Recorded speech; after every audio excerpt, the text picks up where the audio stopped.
Hello YouTube, I'm Neo Stratagem, and I'm here with an Age of Wonders 3, one of my favorite games, especially in the 4X genre. I'm going to be showing you a tutorial of how to play the game. This is going to be aimed for newer players, people maybe who have never even played the game at all. I'm going to start from the ground up and explain everything in detail as I go along through the Elven Court campaign, which includes the tutorial. I will be doing the tutorial because I feel like I would want them to see, new players to see everything there is from this beginning. So we're gonna skip through all the story elements, however. The Wheel of Ages So we're gonna go next.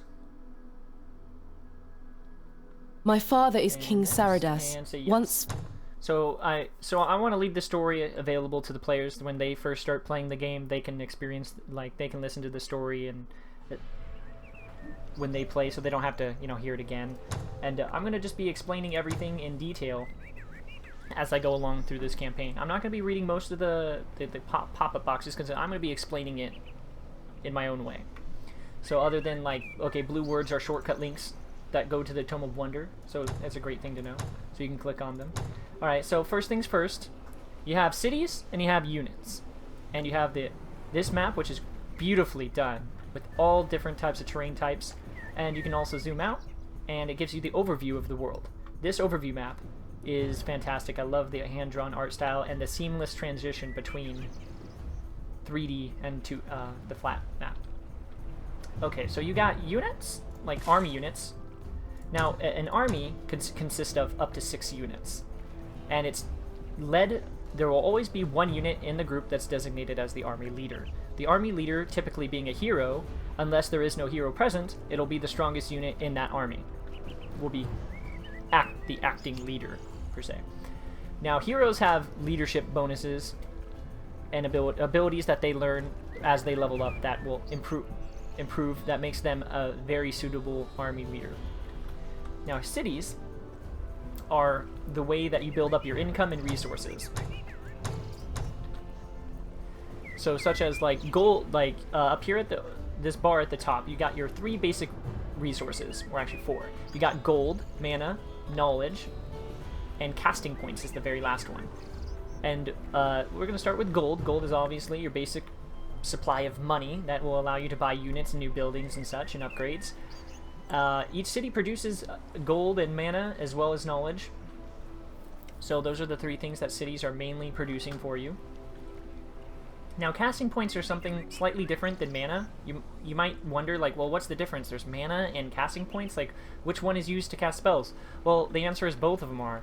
Magic, or mana, you can only hold a certain mana capacity based on your city, which right now the base mana capacity, the starting mana capacity is 500. And so, like, let's say a spell costs 20 casting points, that means it also costs 20. Whenever they cost, like, whatever they cost on mana, they also cost on casting points. So if it costs 20 mana, that means it also costs 20 casting points. Now, since I have 20 casting points, I would be able to cast that spell this turn. But if I didn't have 20 casting points, then I'd have to wait a turn to cast it. And also, if I didn't have the mana to cast it, it doesn't matter how many casting points I have, I still can't cast it. So, there's that to know. Now, knowledge is what helps you. You get this every turn, and it applies it to the research that you're currently researching. Now, at the start of the game, you gotta select it. And if you're not researching anything, then that turn's resource or knowledge is lost. So let's go ahead and click Start Research. Now here's the list of researches that I can get. Some of these are class-specific researches, and some of these are also Empire upgrades. So there's Empire upgrades, class upgrades, and also sometimes, like, depending on, like, if you're a good or evil hero or what type of element you are, will affect what shows up in this book, or what kind of spells and stuff you can learn. Now for this case, Cloak and Dagger is just a basic thing that every class has. It's not called the same, but it does the same thing, where it increases your casting points and your mana capacity. So that's always a good one to go for. It kind of ups the amount of spells you like, and the strength of the spells that you can cast, and how quickly you can cast them. So we're just going to start out with basic Seafaring, because that's always a good one to start out with, because it enables your troops to embark and travel across water. And it also allows you to build boats at harbors, so we're just going to go ahead and do that. But before I do that, just wanted to let you know there's Empire upgrades, which if you mouse over them, it tells you Empire upgrade. If you mouse over like something like Insight Revolt, that's a strategic spell which you cast on their strategic map, not in combat. And it also, any strategic spell that gives a negative buff or a positive buff will have like a mana upkeep. Like this spell, Insight Revolt, says 40 mana per turn. At the bottom, it shows you all the casting costs. 60 mana, 60 casting points. Now, because it costs 60 casting points, which means I would have to channel that spell for 3 turns in order to finish it, because, well, it takes 60 casting points. But first, I'd have to even research it, which is 10 turns. So I'm not even going to bother doing that. So we're going to do basic Seafaring. There's also combat spells, which you can only use inside of a battle. Okay, so our first quest is to explore the island, and we're looking out for watchtowers. So over here you can see we got some independent units. Independents are typically guarding like special nodes, such as this gold mine. And it looks like he has an additional backup army right there. Just a group of 2 and a group of 3. Not too much, but it's an even fight, 5 on 5. So let's go ahead and take this fight. Now units have movement points, and depending on the terrain that they cross, the terrain costs different amounts of movement points. Traveling across roads is always the best, cheapest. It only costs 3. If you mouse over a node, it'll tell you the movement cost, the base movement cost for that node. And roads are 4, regular fertile plains are 4, and trees are 6. But elves have this neat little forestry. Keeps popping up shit in my face. Alright, they have a forestry ability which allows them to reduce the cost of moving through forest by 2, which makes it pretty much equal to regular fertile plains. So we're going to go ahead and attack. Now when you attack, as you can see that there's nodes around this character that we're attacking. Now every army that I have standing around this character can participate in this battle, as long as they're directly next to the unit. They'll be part of the fight. So since I'm attacking this unit, everybody around him is put into the fight. So let's go ahead and do that. And it says we're very likely victory. We only have the option of manual combat. Normally you do have an option for auto combat. And when you're doing auto combat, the game just takes it for you. It just rolls some dice, and based on whose armies was bigger and this and that, it'll determine whether or not who wins and who dies. So we're going to go ahead and do some manual combat. It looks like those elves actually joined me. I didn't even notice that, but now they're on my side, so that's great. Elves against the 3. Now they're really outnumbered. I feel sorry for them.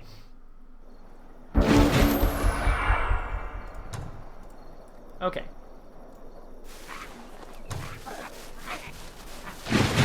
So they're moving forward. I'm not going to do any speeding up of the combat right now because I want everybody to see what's happening.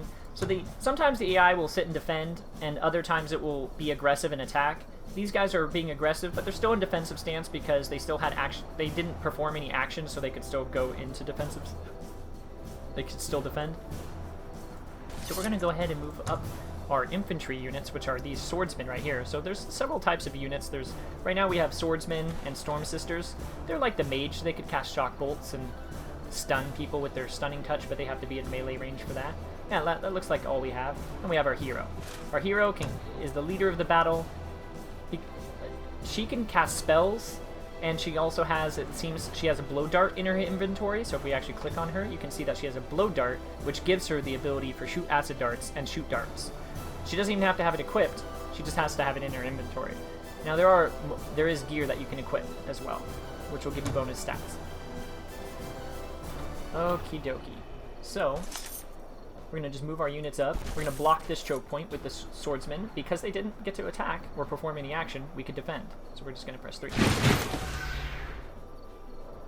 I'm going to block off this choke point right here.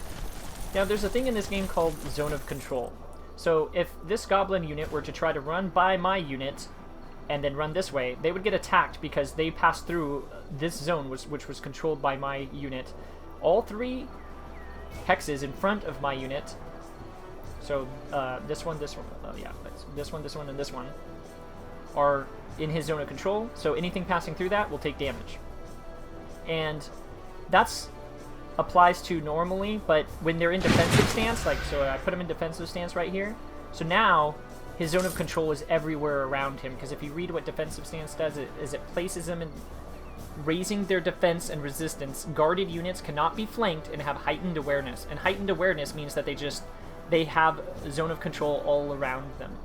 And same thing, and they can't be flanked because of that. So even if they get attacked from behind, no bonus damage. It's great. And they can still counterattack. But they will, however, still flip. Alright, so, and by that I mean like the first hit that they get dealt, they'll turn around. Alright. Let's move these swordsmen up to block the pass. And we're going to bring our elves over there, behind them. So what I'm trying to do is I'm trying to keep my ranged units nice and snug, right up behind my unit. Not always the best strategic plan, but for this fight it looks like it will do perfectly. We're going to actually move over to this, because if I try to shoot her dart over this wagon, it will count as an obstacle, and I will get less damage. So, and plus I'm out of range anyway, so if I move up close to the wagon, I no longer will get that penalty. But I do still have a range penalty because of the distance I'm trying to shoot the dart. So if he was one square closer, it probably would do full damage. Let's go ahead and just do regular. There's two versions of it. One does only pure physical damage, and the other one does a mix of fire and blight. But these guys, if you see when I mouse over them, they have 80% blight protection. So that's not going to help me at all. So I'm going to go ahead and switch back to my physical dart, and I'm going to go ahead and shoot. Okay, there we go. Did some damage. And, oh, I probably should have put him over there. Actually, let's move him over this way. We're going to end the turn.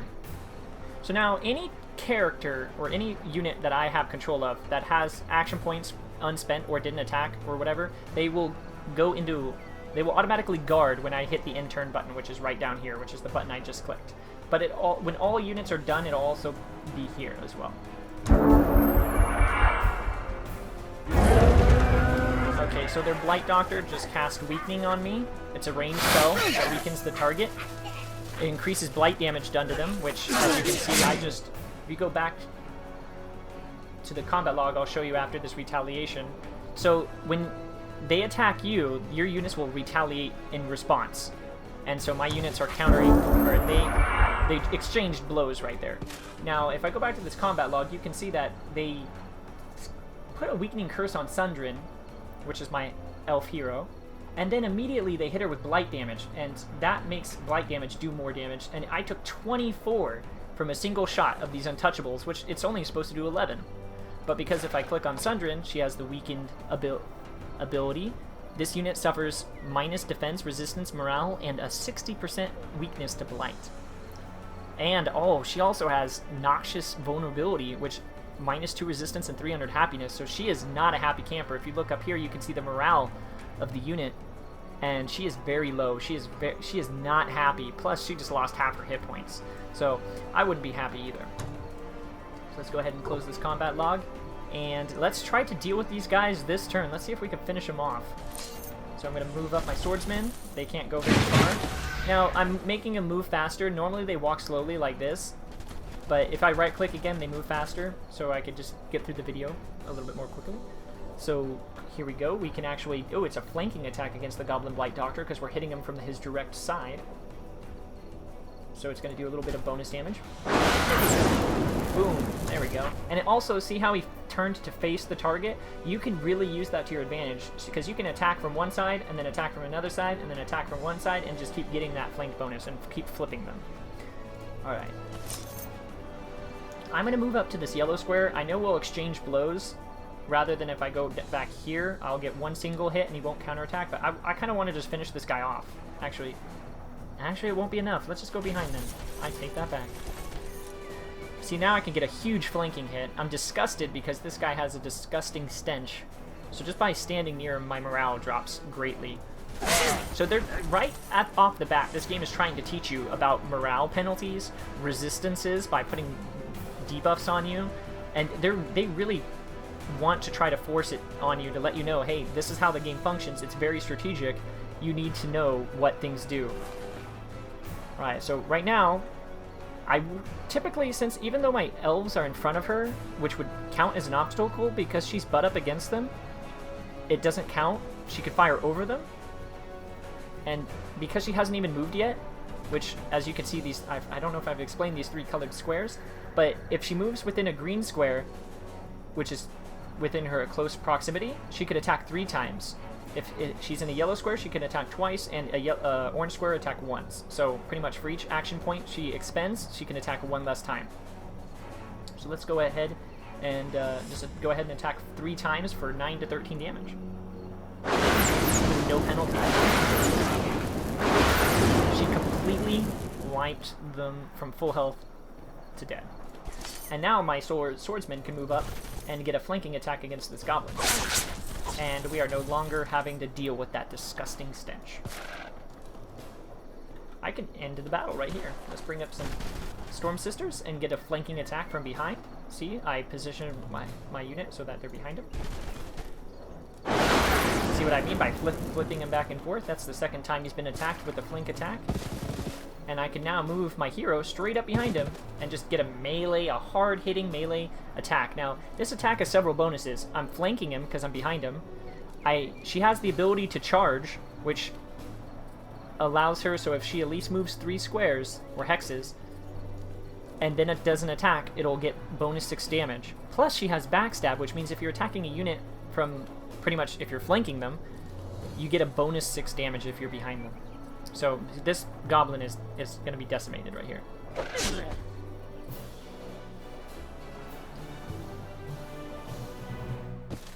Yeah, but one of the important things I don't think I stressed enough was in the combat, moving only just the amount of movement you need, or even move more than you need, just so that way, like, you attack the amount of times that you actually wanted to attack. Alright. So now, as you can see, this army has 5, this army has 2. We can't merge them because that's too many, but I can take the Storm Sister and put it with him. Or her, should I say, Sundrin. I can put it with the hero. And, oh, she could even move all the way to the tower. So now, the tower was undefended, so we took control of it. If there was a unit standing on it, obviously we'd have to fight it. But it was left undefended, so now it is ours. Ooh, wow. Actually, we see a spy drone. Uh-oh, that thing's checking out what's going on over here. Okay, so I could keep moving Sundrin. Oh, this guy can go all the way to get the mana. Let's do it. And luckily, he has enough mana or movement points to actually move back.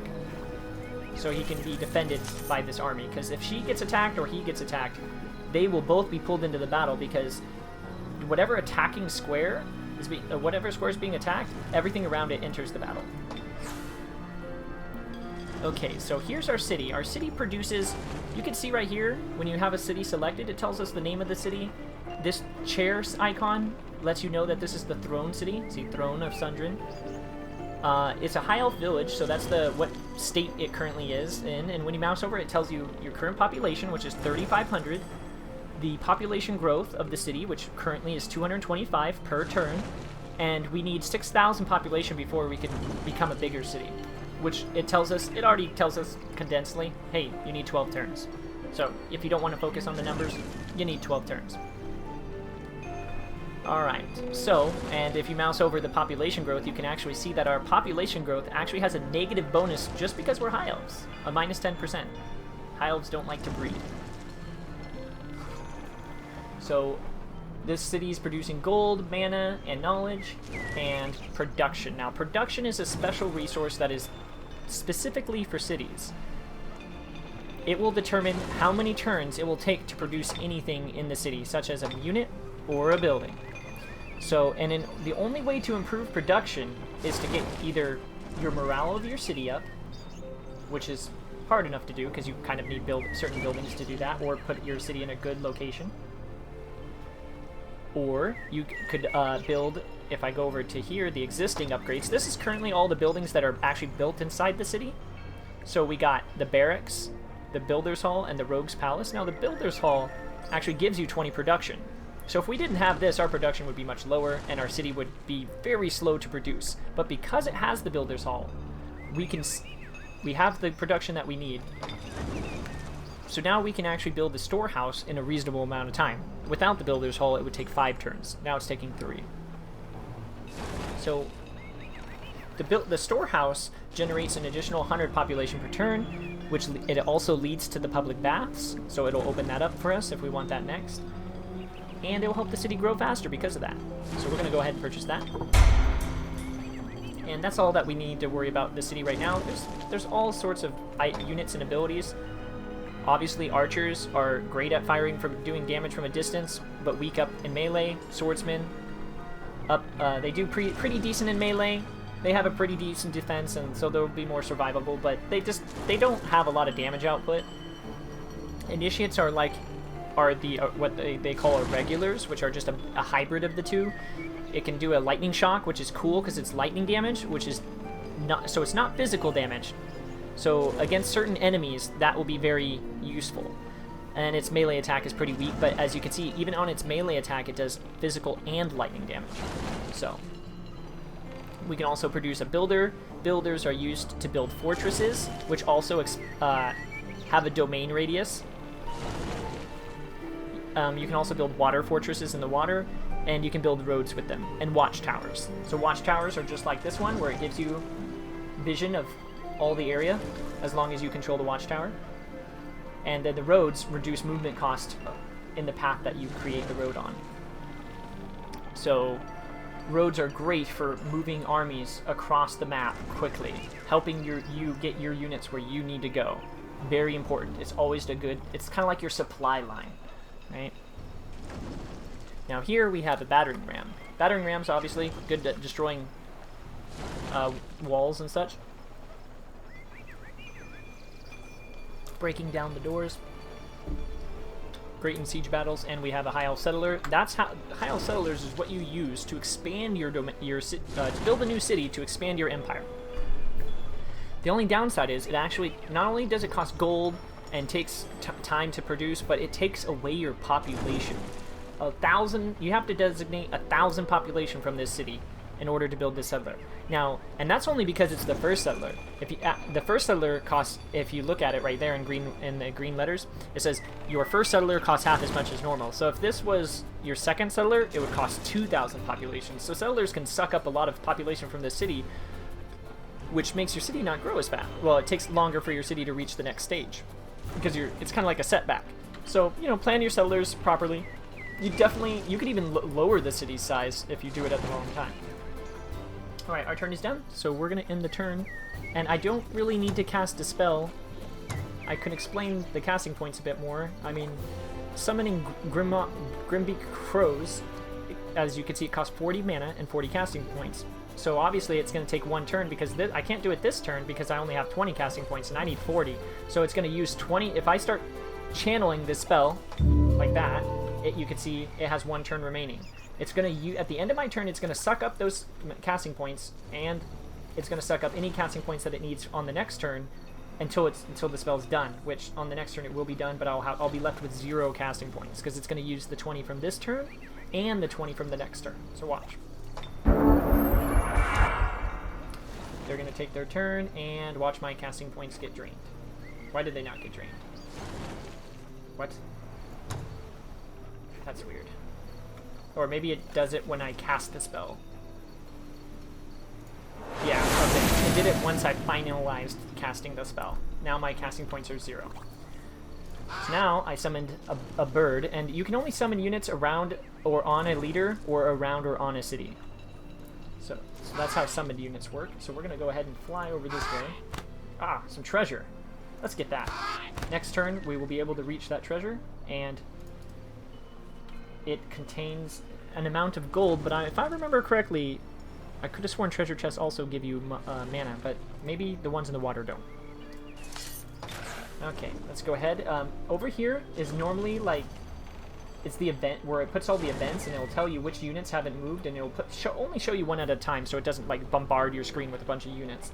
So right now it's saying, hey, Sundrin hasn't moved, so if I click on it, it takes me to that unit and selects her, so I can move her. Now this little green highlighting thing will tell you how many turns it will take. So like if I click over here, you could see it says it takes 1 additional turn to get there. I won't be able to get there on this turn, but anywhere in the green she can get to this turn, so she can make it all the way to this city. So we're just going to go all the way over there. We don't know what's in the city, so we're not going to go on the city. Alright, so we discovered a town. Now this town is going to offer us a quest, it says. So we could click on that to read about quests, but you kind of get the idea. So the outpost of Hodin has a quest available. So we're going to click on that little event over here. And so we have actually an option to either tell us about your quest or prepare to be destroyed. Now, obviously, that's an evil action and will lower your alignment towards evil. And actually, it'll, yeah. And so your relationship will go down with this city because they won't be happy that you declared war on them. And they also, the happiness of the elves overall will decrease because we just went to war with elves. Why, you know, that's terrible. Like, that's our own faction, so we're gonna lose reputation. So, but we're just gonna be like, you know what? Just give me this quest. All right, they want us to clear out the mana node. Whiffs are feeding on our mana node, blocking our income. We would have attacked them ourselves, but we fear their stuns and teleports. They also are healed by the mana currents, an active combat effect. So what this quest is kind of like trying to show the new player is that, hey, these whiffs, they could teleport, so be careful.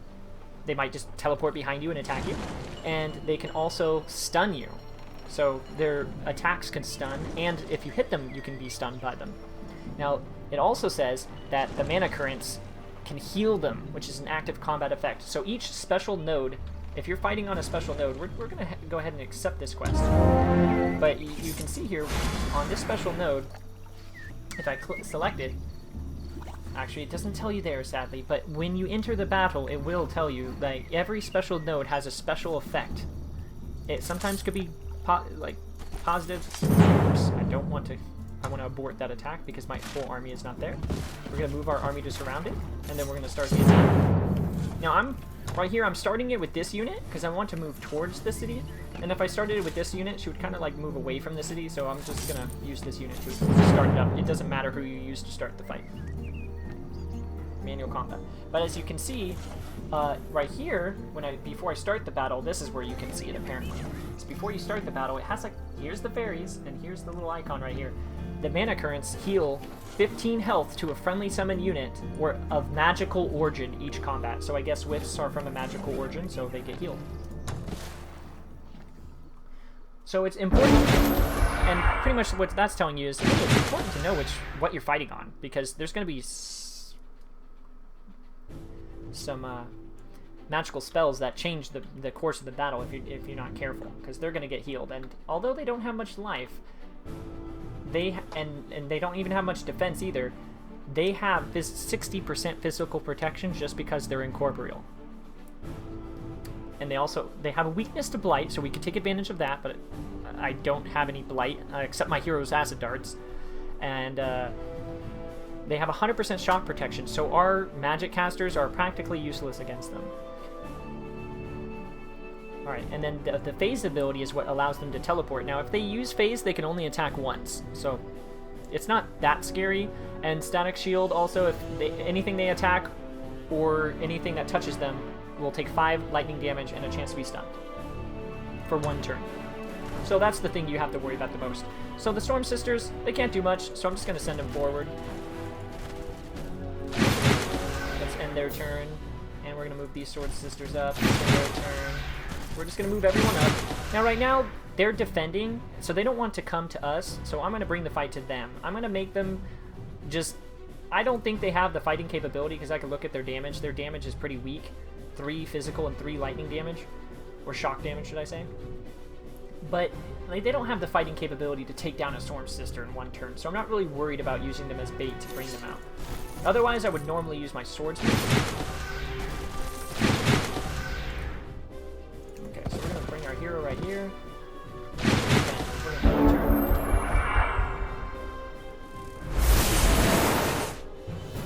You can see that they teleported behind my unit, and they attacked her, getting a... But they couldn't flank because she's in defensive stance. She's defending, so that's good. So even though they, like, you can see how little damage they did. They only did 9 damage total, and they did 2 flanking attacks. Well, actually, because she was defending, it canceled that, so no flanking for her. Alright, so now, since they're both facing the wrong way, let's take advantage. Now, here's one thing, is my unit since it's kind of hard to tell with these wisps which way they're actually facing, but if you click on your unit and you select an area to move to, you'll see these red arrows on the hex, on her hex, show up. And because they're not there, I know that I'm not in their zone of control, so I can actually move a step back. And the reason I'm moving a step back is so when I shoot my acid dart, it could trigger up to 3 times as long as I didn't move into a yellow or orange square node. Which means that I can fire 3 acid darts now, and if I would have stayed where I was and did an acid dart, the first shot would have hit her, and then she would have turned around. And then I wouldn't be able to, they wouldn't shoot any more acid darts, or they would be able to counterattack or something like that. So I took us 1 step away to create some distance so I can actually attack them from range, and now I'm going to use the acid darts instead of the regular darts because they do blight damage, and they're weak against that. I'm going to flank and do 3 attacks. This wisp is dead. Which one has more life? Yeah, okay, she's definitely dead. Yeah, first shot. Down. Now, see, so I used that effectively. I technically didn't have to move since I killed her in 1 shot, but I did it just to be careful anyway. Now, these guys are immune to lightning, so sadly, I can't use my stunning touch on them. If I try, it says the target cannot be affected, and that is because they are 100% shock protection, and if I go back to stunning touch, stunning touch has a shock resistance check. So it checks their resistance, and if they're immune to shock, well, they can't be affected. Alright, so let's get... So if I move... So they're facing this way, it looks like. So let's go ahead and get a back attack, and we can finish them off with this, actually. 5 to 8 3 times, we could do that. So see, sadly, every time they attacked, they took lightning or shock damage. But it didn't take too much. We won the battle. It shows us, you know, who died and who didn't. Now we took the mana node. Now since we explored the mana node, we got 30 mana. And since we cleared it out, and it's in the domain of this city that just joined us for completing the quest, it will now receive mana income of 10 per turn. So if you click on it, you can see that adds 10 mana when located within your domain. So it's in this domain, and it's now, because we cleared it and we've explored it, it's ours. Alright. It looks like they gave us an army, which is nice. Let's get them, let's see here. Oh, we actually can't traverse the water yet because our basic seafaring is not finished. So we can't go over the water with our units. If I try, it won't let me. You can see that it's not drawing a path. So, but over here to our left, we do have some knowledge research scrolls on the ground that they conveniently put in. And let's see if I can get this guy to run over there. I'm just gonna... If you select an army, you can actually select which units you want to move. So if you want to split them up or take a unit out of that army, this is how you do it. So I'm just going to select just this Elf Rider. And also, if let's say I have no... if I had everyone selected, I could unselect him, and when you right-click, it does the reverse of what everybody is. So if you right-click, now you can see that all the other ones turned red and he turned green. So that's another shortcut you can do. So let's go ahead and travel. We're going to send him over there to get the knowledge. We found 95 knowledge, and we've finished our research. So that was enough research points to finish our basic seafaring. So now if we click on the research button, because it's telling us, hey look, over here in the notification area, we got to select our research, which is very important because you always want to have something researching. And I mean always. Alright, so now you can see this white little circle surrounding these research icons. That's telling us, well, we found research, but we had more than enough research to finish the other research, and now we could use that leftover on the next one. So it's like piling over onto the next one, so that's cool. So sadly, none of them are completely filled, which means that they can't finish instantly, so they'll still take at least 1 turn. Let's do Cloak and Dagger. We'll get some more mana. Let's bring this guy back over. Now we finished the seafaring thing, so yeah, look, we can disembark into the water. Now, whenever you disembark, it sends all of the movement to 0. So sadly, we won't be able to move any further, and because they have no movement points, they can't actually disembark. So we're just gonna have to wait. And these guys don't have any movement either. Okay, so we have a new quest. It says we need to cross the water and destroy the Bergen Hideout. So this is the Bergen Hideout over here. Now these kind of red flagged camps, they spawn enemy units. I forget which turn it is, but like when you're playing a regular game, after like 5 to 10 turns, they'll start spawning units that move across the map and will attack anything on sight. So destroying these is very helpful to make your citizens like feel safe, you know, like to make sure you don't have to worry about armies coming in to taking your cities. Clearing out the brigands is a very good idea. So it says I met the friendly people. Okay, so this city needs to build something. I'm not really sure what. We could build a storehouse to help the city grow. Let's do that. Now, there's a bunch of buildings you can build in a city, such as the Shrine, which will give you additional mana, the Shooting Grounds, which add a rank to all archer units, the War Hall, which allows you to build pikemen and cavalry units, and as well as leads up to the Guardhouse, Riders Hall, and Griffin Spire, the Stone Wall, which adds a domain radius to your city, which is great. Wooden walls don't do this, but stone walls do. So if you need your city to expand, say there's a treasure node right on the edge of your border, you can use that to expand to get it inside of your border. Take control of that. Siege Workshop adds production. Hold on just one second.